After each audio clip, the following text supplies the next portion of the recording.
Settle in for this one, because the first time Asa Whitaker saw Daniel Rowe's widow, she was stepping down from the noon stage in a black traveling dress that still carried the dust of 3 territories, and the look on her face said 2 things all at once. Nobody had warned her, and she meant to stay standing no matter what kind of news met her on the ground. The horses were blowing steam into the dry Wyoming cold, the harness chains clicking like small teeth, and just beyond the depot fence, on the rise where the cemetery started, there was already a raw stripe of dirt waiting under a pine box with Daniel Rowe's name burned into the lid. Asa was the one holding the near horse by the bit, because the driver had a lame wrist and Bitter Wash did not keep spare hands lying around for sorrow. He laid his palm against the gelding's cheek until the animal quit rolling its eye and came back into itself, and only then did he look up at the woman on the coach step. She was not young, though still young enough for hurt to show plainly in her face. Her gloves were buttoned wrong by 1 notch. Her mouth had gone colorless. "Mrs. Rowe," the driver started, and then stopped because there was no soft way through it. She turned to Asa instead. "Where is my husband?" He had buried 3 things that mattered in his life and learned there was no kindness encircling the whole. "On the hill," he said. Her fingers tightened on the handle of her carpet bag. She did not cry. Not there. Not with a half-circle of townsfolk pretending not to stare from the boardwalk near the mercantile. She looked past him to the slope, to the box, to the preacher waiting with his hat against his chest, and something inside her pulled so tight Asa could almost hear it. "Before we go any farther, tell me where you're listening from tonight. I like knowing what far porch, kitchen table, or lamplit room a story finds before it settles in." Mrs. Rowe came down the last step without taking the hand the driver offered. Her boot hit the packed earth, and she swayed once. Not from weakness, but from the force of having to become a widow before she had properly arrived as a wife in this place.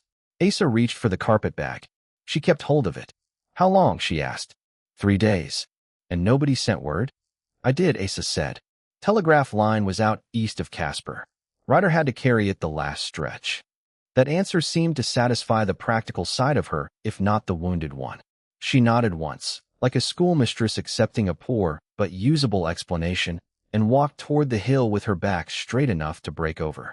Asa followed because Daniel Rowe had died in his lined shack with his hand fisted in Asa's coat, and the last clear thing the man had said before the fever and blood took the rest was, "She'll come alone. Don't let them make her feel it." The cemetery sat where the wind had a clean run at it.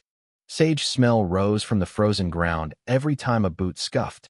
Reverend Pruitt's voice moved through scripture in a careful drone, but Asa barely heard him. He heard instead the dry rasp Daniel had made in the bunk on that last night. He saw again the way the man had ridden in half-frozen, one shoulder dark with blood, clutching a leather satchel under his coat, as if it were worth more than breath. Lena Rowe stood at the head of the grave and did not bow under the words. When the preacher finished, she stepped forward, laid one bare hand on the pine lid, and finally said something. "You promised me a house with 2 cottonwoods and a porch that faced west," she murmured. "You might have had the decency to show me where." A few people looked away then. Sorrow spoken plain will do that. Asa kept his eyes on the hill beyond the graves, on the yellow grass bent flat by last week's norther. He knew where Daniel had met. Everybody in town knew by now. The dead man had rented paper and ink from Mrs. Bevel's rooming house table for 3 evenings running, sketching porch beams and chicken runs and a garden fence no one believed he would ever build. He had taken work with Vernon Pike first, then broken with Pike sudden and ugly, then ridden out to Cottonwood Draw claiming he had figures to settle with Asa Whitaker and a chance to start over if the figures proved true. Now he was in the ground and Vernon Pike was standing 20 yards off with his gloves tucked under one arm and his face arranged into smooth concern. Pike always looked as though he had been born already shaved. Tall, silver at the temples, coat better cut than any man within 60 miles had honest reason to own. He bought cattle, lent money, sat on the county water board, and had a way of speaking that made other men feel hurried inside their own skin. When the last clod hit the coffin lid, Pike stepped up to Lena Rowe as if grief itself were a meeting he had agreed to chair. "Mrs. Rowe," he said, tipping his hat, "I am sorry Bitter Wash had to welcome you in such fashion. Your husband was briefly in my employ. Any wages owed will be settled." "Briefly?" she asked. A flicker crossed Pike's mouth. Mr. Rowe had certain disagreements with the nature of ranch accounts. Perfectly ordinary matters. Nothing worth troubling you over today. Asa felt the old heat start in him. Daniel's shoulder wound had not come from weather or clumsiness. Asa had seen the furrow the bullet left. Daniel had called it a warning shot that came too near to argue about. Lena looked from Pike to Asa.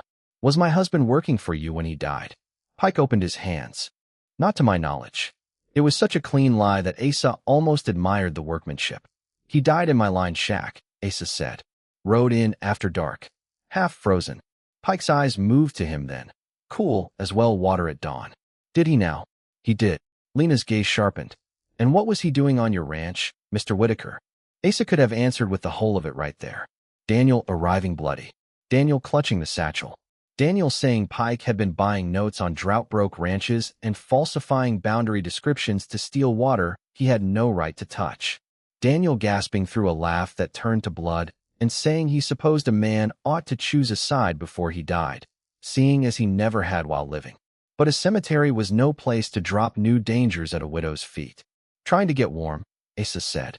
Pike smiled without moving anything above the mouth. There now? A misfortune, nothing more.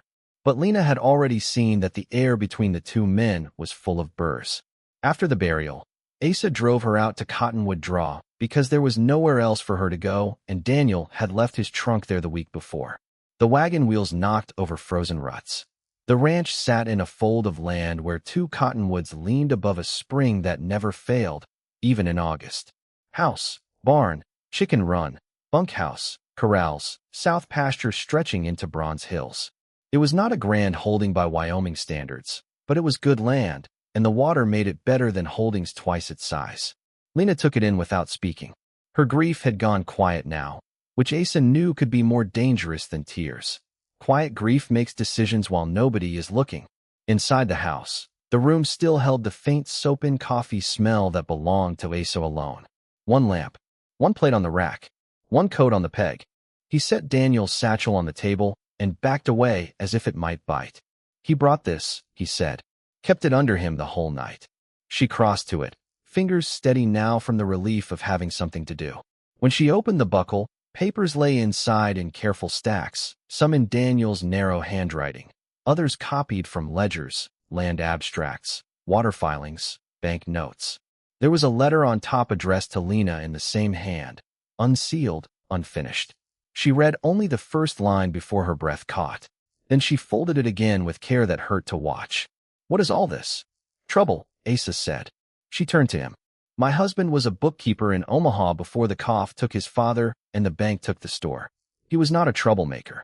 No, Asa said. He wasn't. That answer landed. She looked back down.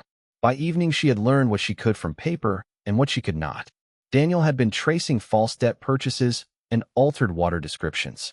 Vernon Pike had been gathering failing ranches not by open sale, but by shaving corners off documents and calling it lawful arithmetic.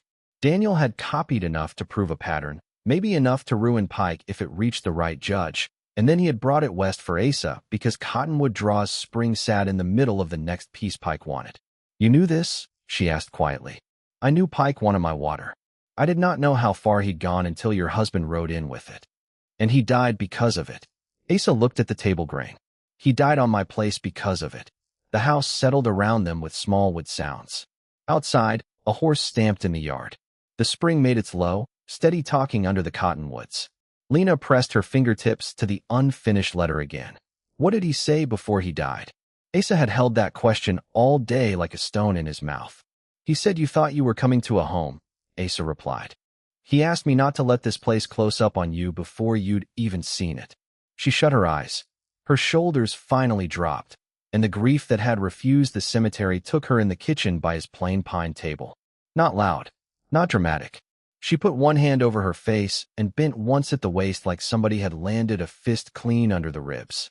Asa stood 6 feet away with his hat in both hands and knew there was no decent thing he could do for her except remain where he was and not make a witness of himself. At dawn he saddled his horse, rode to Bitter Wash, and by 10 o'clock the bank doors were shut against the wind and every idle soul in town was pressed to the glass. The cashier kept saying it was irregular.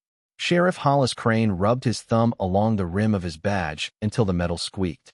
Lena stood by the stove in yesterday's black dress with Daniel's satchel against her hip and the red-rimmed, sleepless eyes of a woman who had not yet decided whether the world meant to cheat her, pity her, or both. Asa signed where the banker pointed. Signed again. Initialed the survey description.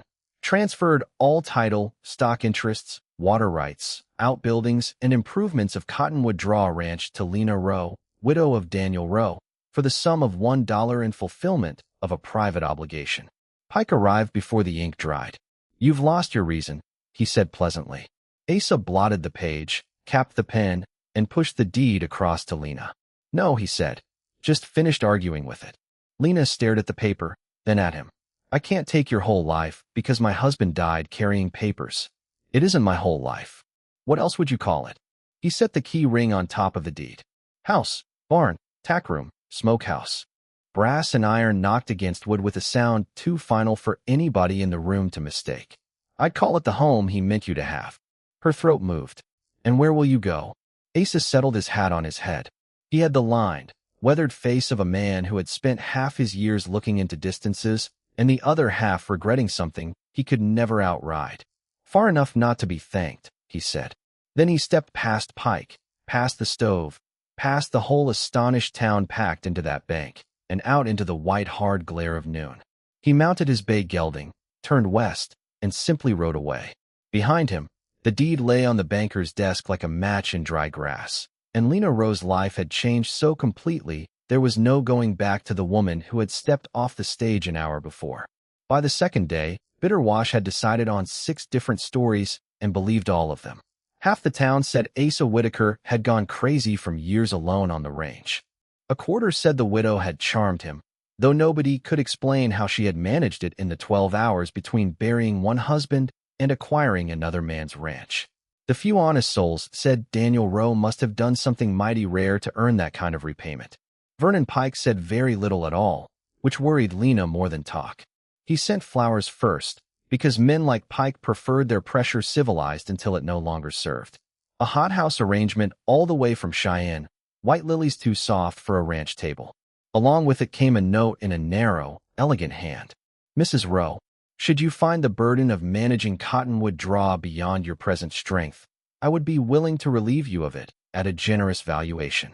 Such matters are better settled quickly, before winter limits one's options. With sympathy, Vernon Pike." Lena burned the note in Asa's stove and left the flowers outside for the chickens to peck to pieces. She had spent 13 years as the wife of a careful, intelligent man who could balance a ledger to the penny and still failed to see when a friend meant him harm. Daniel had love plans. He had trusted stamped paper more than faces. Lena had loved him for the gentleness in that and suffered for the blindness.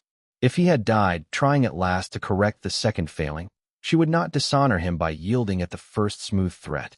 The ranch itself did not care about her grief or her resolve. It wanted labor. The pump handle in the yard stuck in the cold. The hens kicked feed everywhere except where it belonged. One brindle milk cow tried to plant her hoof in Lena's shin every dawn. Daniel's promised porch was still only stakes in the ground. And Asa Whitaker, noble fool or not, had left behind a place run to the precise habits of one silent man. He had written instructions, though, a single sheet pinned under the sugar bowl in blocky pencil. Woodpile short. North pasture gate drags.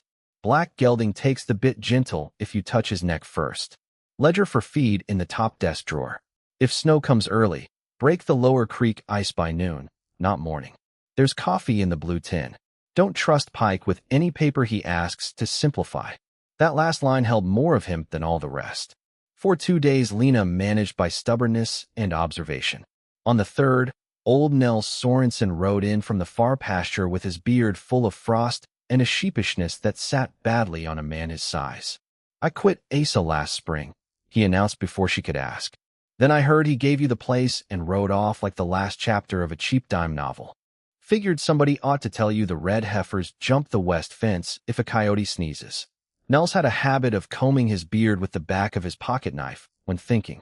By sundown he had fixed the drag in the north gate, shown Lena how to salt the stock against weather, and admitted, in the tone of a confession, that he had never liked Vernon Pike's smile. Why did Asa do it? Lena asked him while they stacked split cedar under the eaves. Nels considered. Because Daniel Rowe died, proving Asa right about a dangerous man, and because Asa's got a streak in him that runs clean past sense. Also because he's been leaving rooms early ever since his wife died, and that habit gets large if you feed it. Lena looked up. His wife. Name was Ruth. Baby 2.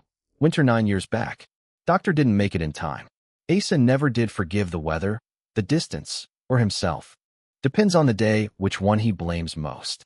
That night Lena sat by lamplight with Daniel's papers spread in careful rows and Asa's ranch ledger open beside them. Figures comforted her because they either matched or they did not. Men did not afford the same ease. Daniel's copied numbers were neat, but his notations in the margins told the real story. Transfer dates that preceded the signatures they claimed to record. Grazing notes bought cheap from widowers who could not read the new clauses tucked into the debt. Water allotments altered by one fractional mark and thousands of gallons gone walking into another man's pasture. Asa had been right to fear Pike. Daniel had been right to act. But the deed on her table did not solve the problem. It only changed the name on the target. She found Asa on the 5th day because he let himself be found. It was near dusk. The cold had sharpened everything into edges. Lena had just come in from fighting the milk cow and losing with dignity when she heard a hoarse cough in the yard. She took the shotgun from beside the pantry, went to the door, and saw him standing under the cottonwoods, reins loose in one hand, a burlap sack over the saddle horn. He looked thinner, dusty, more tired than a man ought to become in 5 days. You ride away dramatic and come back like a thief, she called. A flicker of almost smile touched one corner of his mouth. Didn't want the welcome committee. You mean Mr. Pike? I mean half the county and all its opinions. He stepped onto the porch only after she lowered the shotgun. The sack held flour, salt, lamp oil, coffee, a jar of axle grease, and a new hinge for the smokehouse door she had not yet mentioned to anyone. I didn't ask you to come back, she said. No. Then why are you here? He took off his gloves one finger at a time. His hands were cracked across the knuckles, scarred, competent hands, the sort that had done more repairing than resting. Because Pike bought your note this morning. Lena went still. My note. The operating note against winter feed and fencing. Small one, but enough. It comes due in 8 days. He means to press it before you can settle ownership clear. She understood all at once. The flowers. The patience. The easy offer to relieve her of the burden. Pike did not need to steal the ranch if he could make it fold under the weight of its own timing. And you knew this would happen. I knew he'd try something. Then why in God's name give the place to me and leave me standing in front of it? His jaw worked once. Because keeping it myself would have made the fight only mine. Daniel died to stop what Pike's been doing to more people than me. You on that deed makes the truth bigger than one man's grievance. That is a noble speech for a man who did not stay to help me milk a murderous cow. That almost smile came again, so brief she might have imagined it. I can help with the cow, he said. He stayed for supper because she did not ask him not to. He ate the way lonely men do, as if every meal were half habit, half interruption. Afterwards, she found him in the tack room with a bridle spread across his knee, working warm oil into a cracked headstall. You came back for the note, she said. And the stock. Snow's coming. Pike knows if he pinches you now, you'll have to sell cheap or watch the herd thin out. Do you mean to stay? He kept rubbing the leather. Long enough to get you through the week. That sounds like leaving in a cleaner coat. He glanced up then, and for the first time she saw the full measure of tiredness in him. Not trail tired. Soul tired. The kind that settles in after years of speaking little, because words lead to being known, and being known leads to being needed. Mrs. Rowe, he said, almost to the bridle. Leather doesn't fail because it cracked. Oil it right. It'll hold another lifetime. The words sat between them a moment. They had come disguised as ranch talk, but neither of them was fooled. Lena looked away first. My husband would have liked you. He was a better judge than I am. No, she said. He thought paper kept men honest. That brought him to stillness. Over the next 3 days they worked side by side with the wary rhythm of two people learning where the other's silence ended and real refusal began. Asa showed her how to read cattle by their ears in a cold snap, how to spot a weak fence line by the lay of trampled grass, how to stand a horse with breath and touch before rope ever entered it. Lena showed him what Daniel's copied figures revealed when laid over county maps, where Pike had hidden one false transfer inside 3 clean ones, which signatures did not match the clerk's hand from the year they claimed. The community watched. Mrs. Bevel arrived with preserves and gossip, twisting the corner of her apron whenever she approached an opinion she planned to make sound charitable. Sheriff Crane rode by twice, not quite looking at the house. Dr. Mabel Finn came out under pretense of checking Lena's sleep and spent most of the visit watching Asa with those hard little spectacles tapping against her front teeth whenever she thought a man was lying. At the mercantile, voices dropped when Lena entered. Some women softened toward her once they saw she knew the price of flour without checking the shelf tag and did not flinch from loading her own sack into the wagon. Some men softened toward Asa when they realized he had not taken back a single acre even after returning. Others simply waited to see who would lose. On the 7th night the sky lowered, flat and pewter, and Nell spat over the porch rail and announced whether the way some preachers announce judgment. "Bad one," he said, and Pike filed injunction papers with the county clerk. "Wants the deed reviewed and the stock held against debt until ownership is clarified." Mean little word, clarified. Lena had been adding columns by lamplight. She set down the pencil. "If I sell now," she said, "I leave with enough for fare east and a little room somewhere with boiled cabbage in the hallway." "As options go," Nels muttered, "I'd rank it below freezing." Asa stood at the stove, one hand braced against the mantel. "You sell now, and Pike gets the spring. Once he's got that, every small outfit south of Bitterwash answers to him by August." "So if I stay," Lena said, "I am not merely stubborn widow woman. I am geography." Asa's mouth twitched. "Something like." She looked at the deed hanging weighted beneath the sugar bowl, at Daniel's unfinished letter, at the neat rows of copied theft disguised as bookkeeping, and then at the man who had handed her a life and ridden away because staying scared him more than losing it. "I'll not sell," she said. Nels let out the breath he had been saving. Asa nodded once, but there was something like fear in it. Not fear of Pike. Fear of hope. "I want to ask you something right here, while the light is low and the hard part is still ahead. If kindness came to your door after years of loss wearing the wrong face and arriving at the wrong time, would you trust it, or would you bolt the door and call that wisdom?" They did not get the knight to answer. A rider came out of the dark at a dead run, horse white-eyed, hooves throwing frozen dirt. It was Billy Tuck from the lower pasture, 17 and all elbows, with one suspender hanging loose and panic cracking his voice in the middle. "South fence is down," he shouted. "Whole herds bunching at the wash, and there's men out there with lanterns." Asa was moving before the last word landed. "Saddle, rope, coat, rifle not taken." Lena snatched the storm lamp, then the field glasses, then Daniel's satchel, because by now she trusted Pike to come for paper any time men came for cattle. The night outside hit like cold iron. Wind drove low over the grass. In the south, lantern light bobbed where none ought to be. "Pike," Billy gasped. Asa was already in the saddle. "Maybe. Doesn't matter yet." It mattered within the quarter hour. The cut in the fence was clean, not weather-torn. Someone had opened the drift gate toward Bitterwash Creek where the bank went soft under fresh crust, just enough to draw frightened cattle into bad footing and ruin. Men on horseback were fanning the rear, not to steal the herd, but to shove it. "Hold the left," Asa yelled. "Nels, take Billy wide and turn the leaders. Lena, stay high and watch the wash." The world narrowed to breath, hoofbeat, and the black heaving backs of cattle bunching against panic. Asa rode low, one hand on the reins, one on the coiled rope, using his voice more than the horse. Short commands. A whistle. The old bay under him knew the work and trusted the man on top. Lena pulled up on the ridge. From there she could see the white thread of creek ice, the scatter of lanterns, and one tall rider holding back where the ground rose firmer. Even at distance she knew the posture. Vernon Pike sat a horse as if he were cheering disaster. Then the wind shifted and she heard something under the bawling of cattle. A boy shouting. Not Billy. Younger. "At the wash," she cried. She spurred down before anyone could stop her. The bank gave under the leaders just as Asa turned them. One heifer went shoulder deep, bellowing. Another slammed sideways and tangled the drift. Lantern light whipped. A horse screamed. And there, half in the reeds and half in the black skin of broken ice, was a slight figure clinging to a saddle gone over on top of him. "Tad." Pike shouted then, losing the smoothness for the first time. Tad. His nephew, Lena guessed. Maybe 16. Maybe stupid enough to have come proving himself useful and now drowning for it. Asa saw at the same moment. He could have stayed on the herd.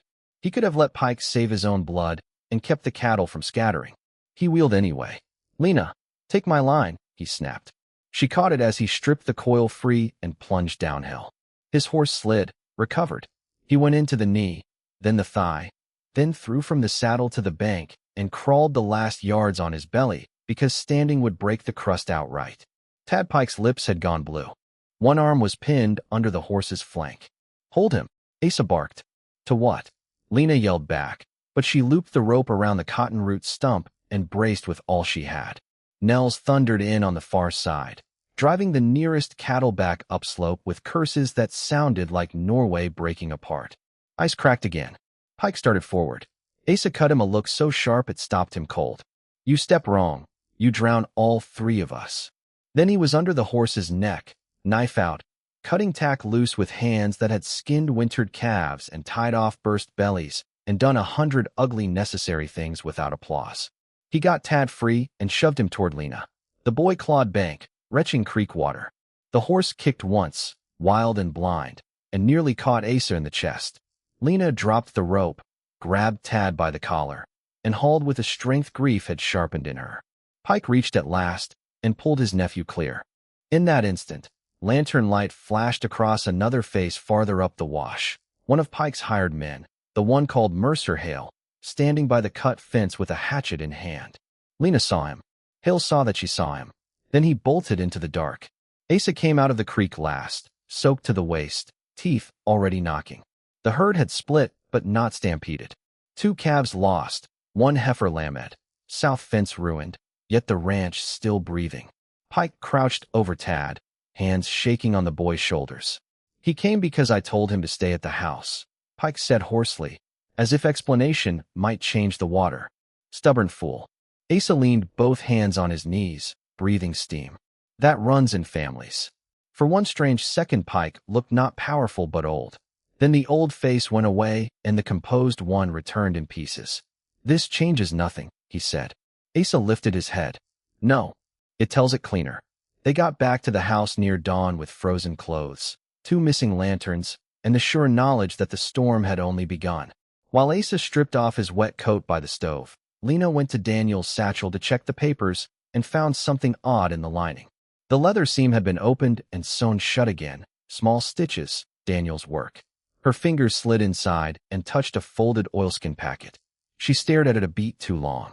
What is it? Asa asked. She opened the oilskin.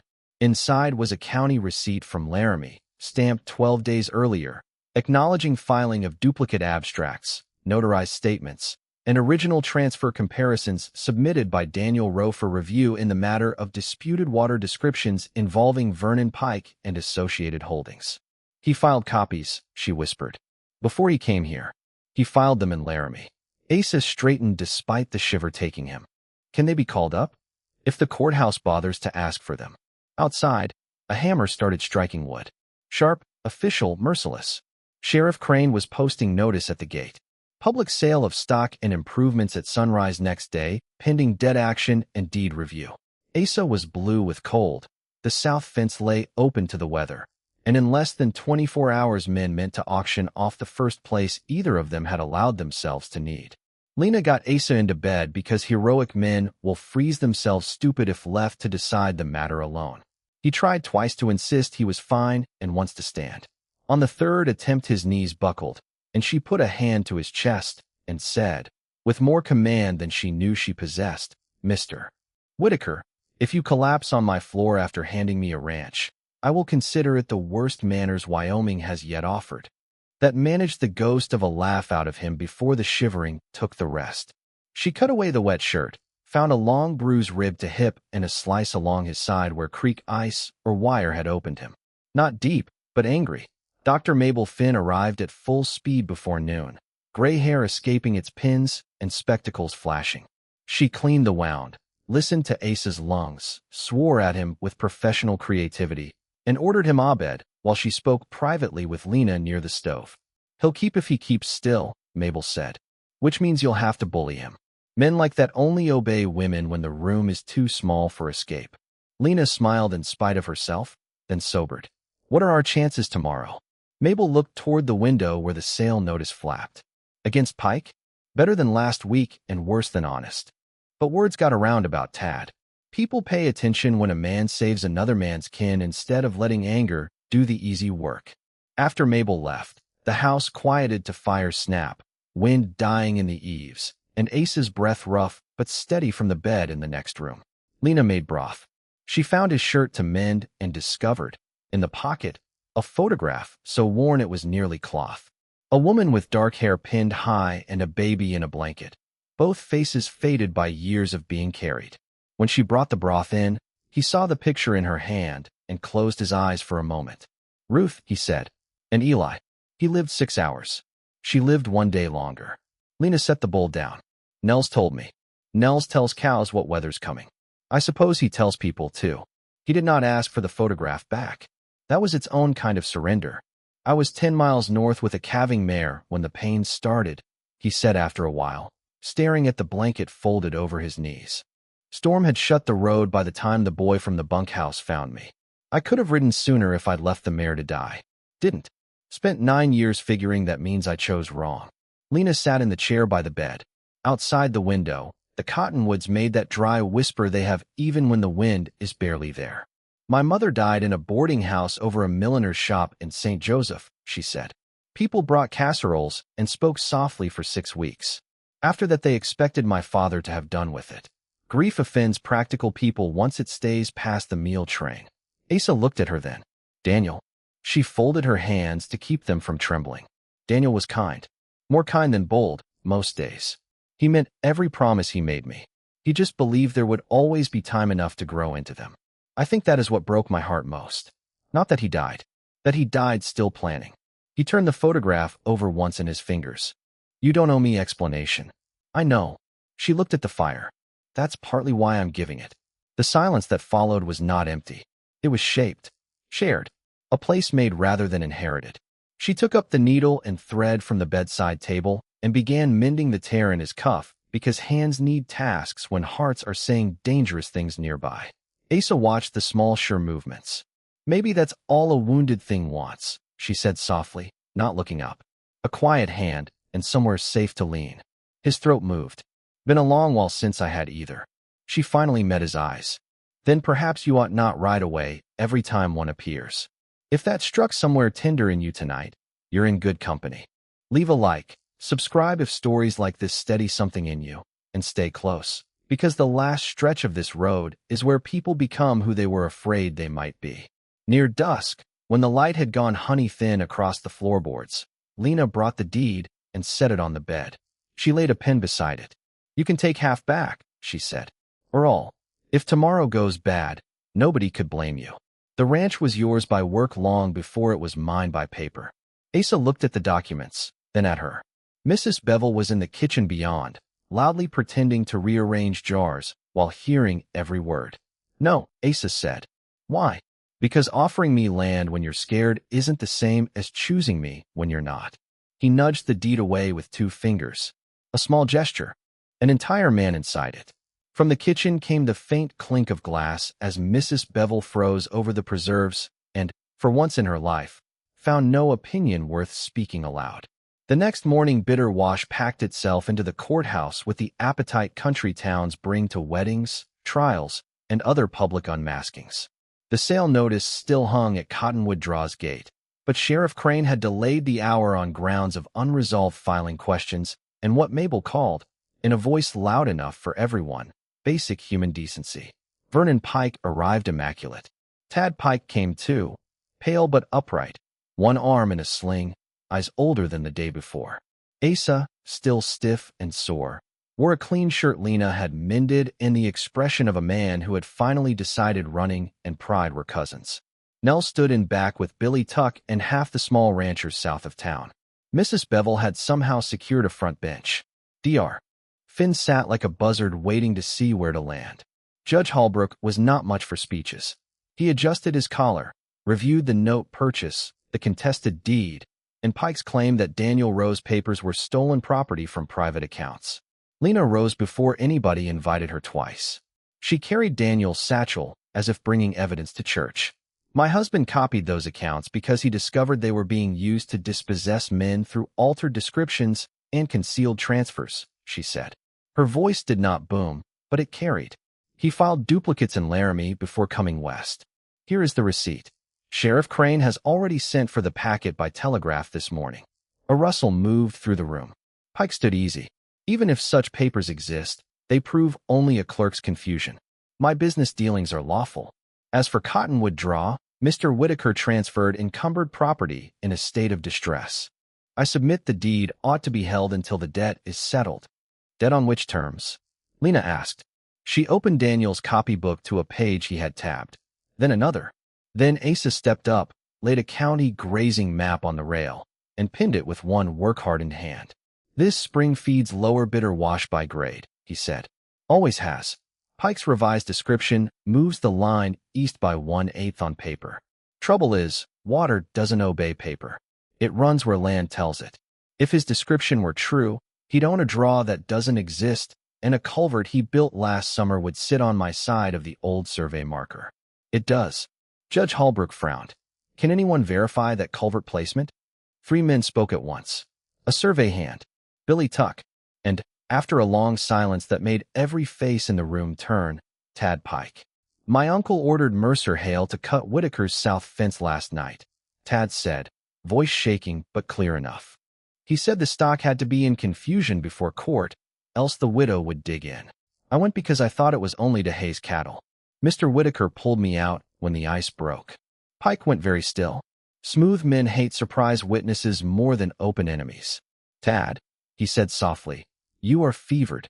I am embarrassed, the boy replied, color flaring in his face. That's not fever. The room changed then.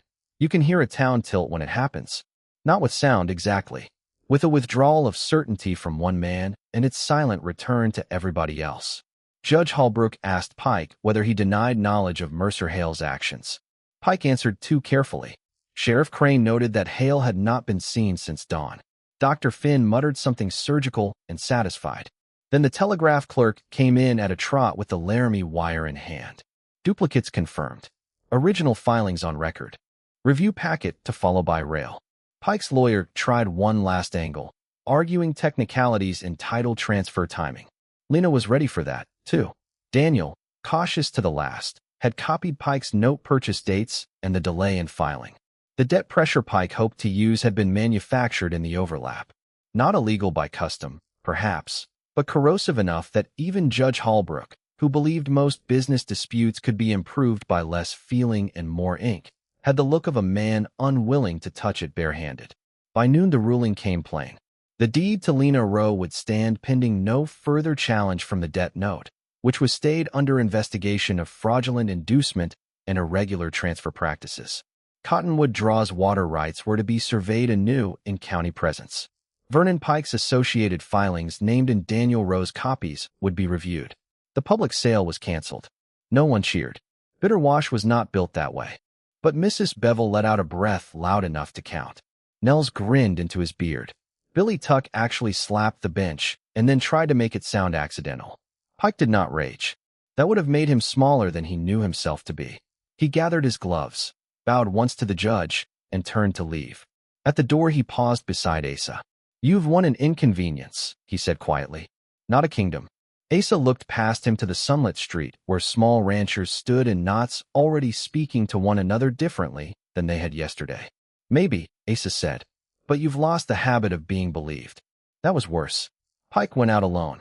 The weeks that followed were not magic. Good endings never are, not if they aim to last. The south fence had to be rebuilt. The heifer's leg had to be set and splinted. Forms had to be signed, statements witnessed, maps checked against actual ground by men who had spent too many years trusting nice ink over honest dirt. Some of Pike's holdings stayed intact. Some did not. A few families got review on notes they had thought buried beyond reach. Pike himself remained in town for a season, still well-dressed, still polite. But each time he spoke at the water board, more men looked first at the paper in front of them instead of the force of his face. Power did not always explode. Sometimes it thinned. Asa worked at Cottonwood Draw through all of it, without once calling the place his. He fixed the West Corral posts. He broke ice at the lower creek by noon, just as his note had instructed. He taught Billy Tuck not to overdrive skittish cattle. He slept 2 nights in the bunkhouse, then a third, then was still there when the first melt ran silver under the cottonwoods. One evening, with geese moving north overhead and the smell of thawed mud in the yard, Lena found him on the half-built porch Daniel had once drawn on paper. Asa was fitting the last board into place, tapping it down with the heel of his palm. "You built it facing west," she said. He had the right idea. She stood beside him a while, looking out over the pasture. Red heifers near the far fence. Smoke from the kitchen chimney flattening in the evening breeze. The spring talking low in its stones. "I have been thinking," she said. "That can be expensive." It has been. He leaned the hammer against the post.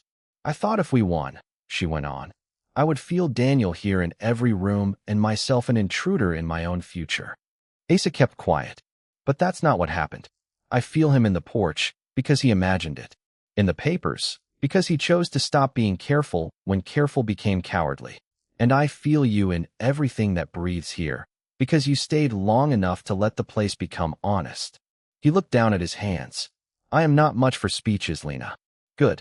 I am tired of men who mistake plans for courage." That brought his head up. She took a folded paper from her apron pocket. Not a deed, not a contract, a partnership agreement, simple and legal, written in her neat hand. Operating rights, profit shares, survivorship terms, and one line near the bottom that made his mouth part before any word came.